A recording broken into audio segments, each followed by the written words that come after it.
दक्षिण में एक मल्लाह रहा करता था, बहुत ही गरीब था वो, और उसके एक बेटी थी जो विवाह योग्य हो गई थी, उसका विवाह करना था, पर उसके पास धन नहीं था, किंतु वो मोहन से बहुत ही प्रेम करता था। मोहन से बहुत ही प्रेम करते थे वो। कहीं से कुछ भी खाने को उनको मिल जाए तो पहले मोहन को वो भोग लगाते, उसके बाद स्वयं आ जाते। हमेशा कृष्ण कृष्ण कृष्ण कृष्ण किया करते। भक्तमाल गाथा में ये एक भक्त की अनन्य भक्ति की कथा है ये, और बस उनको और कोई काम नहीं रहता, अपना जो भी काम होता वो काम करते, उसके बाद कृष्ण कृष्ण करते रहते, बड़ा प्रेम करते अपने कन्हैया से। और जब उनकी बेटी का ब्याह का टाइम आया, उनके पास तो पैसे नहीं थे, उन्होंने अपने ही नगर में एक नगर सेठ था, उसी से उन्होंने कुछ पैसे ले लिए और उस पैसे से उन्होंने शादी अपनी बेटी की कर दी। शादी तो उन्होंने अपनी बेटी की कर दी। उसके बाद जो भी पैसा कहीं से अर्जित करते तो उस नगर सेठ को थोड़ा थोड़ा करके देते जा करके। पर बहुत ही सरल स्वभाव के थे, ईमानदार थे, इसलिए उन्हें कोई लेखा जोखा का, और पढ़े लिखे भी नहीं थे तो इसलिए कोई लेखा जोखा उनको पता नहीं था, बस उनको विश्वास था कि मैं दे रहा हूँ, मेरा पैसा चुकता होता जा रहा है। और वो जाते पैसे देते, एक दिन सारे पैसे जब चुकता हो गए, सारे पैसे जो उनके लिए थे उधार वो पूर्ण हो गए। फिर भी जो नगर सेठ था उसके अंदर लालच आ गया, उसके अंदर ईर्ष्या दोष था कि भावनाएं थी, और उसने क्या किया कि उसने फिर जाकर कहा कि अभी हमारे पैसे बाकी हैं, आपने मेरे पूरे पैसे नहीं वापस किए हैं, मुझे पूरे पैसे दीजिए, अन्यथा मैं आपके लिए मुकदमा कर दूंगा। तो उन्होंने तो कहा कि मैंने तो पूरे पैसे आपको दे दिए। फिर भी वो नहीं माना और वो जाकर के केस कर देता है कोर्ट में, और फिर बुलावा आता है कोर्ट से। वो मल्लाह जी भी जाते हैं और नगर सेठ भी जाता है, वो भी अपनी सफाई देते हैं, अपनी बातें कहते हैं कि मैंने इनको पैसे दिया था, इन्होंने वापस नहीं किया। वो कहते हैं कि मैंने इनको पैसे वापस कर दिए। जज साहब ने पूछा कि जब तुम पैसे दे रहे थे इस सेठ को तो तुम्हारे पास कौन था, तुम्हारे पास आसपास कोई था, कोई देख रहा था?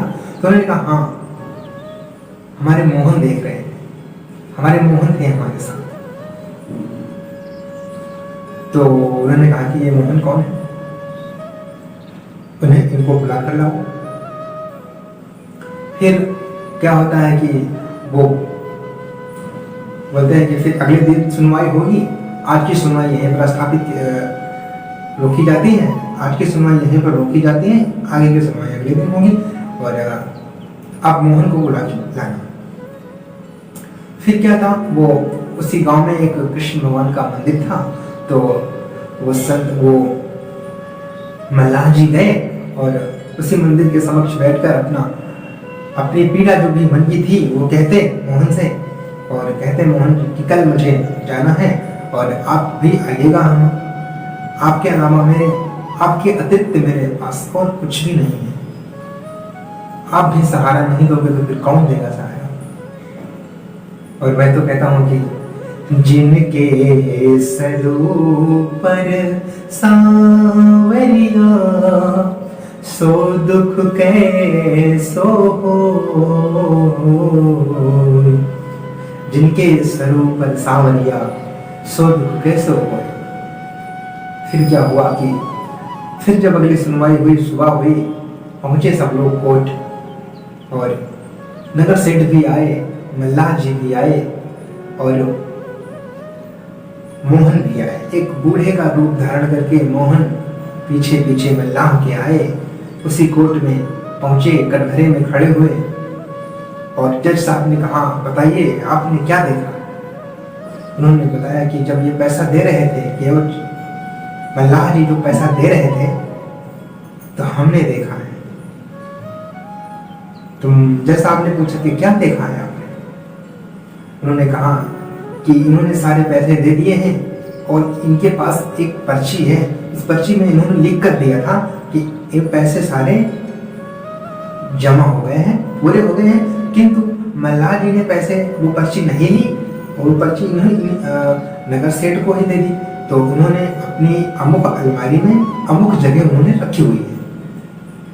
और आप ऐसा करें कि नगर सेठ को यहीं पर रोकें और कुछ कर्मचारियों को भेजें, कुछ सिपाहियों को भेजें और वो फला जगह रखी हुई है उसको लेकर के आए। जैसा आपने पूरी बात सुनी और कहा ठीक है, वो गए,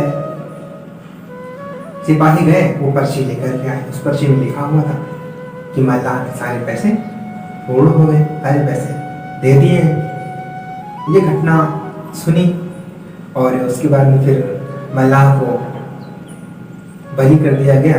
मल्लाह भी चला गया और वो मोहन भी अपना चले गए और नगर सेठ को जेल में डाल दिया गया। मल्लाह भी अपने घर चला गया, नगर सेठ को जेल में डाल दिया गया। जज साहब के मन में कुछ तो खटका, जज साहब के मन में कुछ खटका कि कौन था ये बूढ़ा। फिर वो अपने घर गए तो बड़े चिंतन में बैठे थे। घर में पूछा सभी लोगों ने कि क्या हुआ आपको, बड़े चिंतित हैं। तो रोने लगे। तो सभी ने पूछा कि क्या हुआ, क्यों रोने लगे आप। तब उनको एहसास हो गया कि वो भगवान ही थे और कोई नहीं था। तब उन्होंने कहा कि शेष गणेश दिनेश महेश के ध्यान में भी जो ना आते रहे। शेष गणेश दिनेश महेश के ध्यान में भी जो ना आते रहे। सोई इस अदालत में सन्मुख मल्लाह के गवाह कहाते रहे। सोई इस अदालत में सन्मुख मल्लाह के गवाह कहाते रहे। प्रभु आए और मैं उन्हें पहचान भी नहीं पाया, मल्लाह के गवाह बनकर आए। मेरा भाग्य देखिए, मैं उन्हें पहचान भी नहीं पाया और फूट फूट कर रोने लगे। घर वालों ने पूछा कि अब क्या हुआ, क्यों इतना रो रहे हो, अब नहीं पहचान पाए तो क्या हुआ। बोले बात ये नहीं है कि हम पहचान नहीं पाए, बात तो ये है कि मैं कुर्सी पे बना जज बैठा रहा, प्रभु दूर खड़े समझाते रहे। मैं कुर्सी पे बना जज बैठा रहा, प्रभु दूर खड़े समझाते रहे। मैं उन्हें बैठने तक के लिए नहीं कर पाया, मैं उन्हें प्रणाम भी नहीं कर पाया। शेष महेश दिनेश गणेश के ध्यान में भी जो ना आते रहे। सोई इस अदालत में सन्मुख मल्लाह के गवाह कहते रहे। मैं कुर्सी पे बना जज बैठा रहा, प्रभु दूर खड़े समझाते रहे, समझाते रहे। और उसी दिन से नौकरी छोड़ी, इस्तीफा दिया और वृंदावन चले गए। और ऐसा कहते हैं लोग कि वो जब मंदिर के पट खोले रहते थे तो वो दर्शन नहीं करते थे।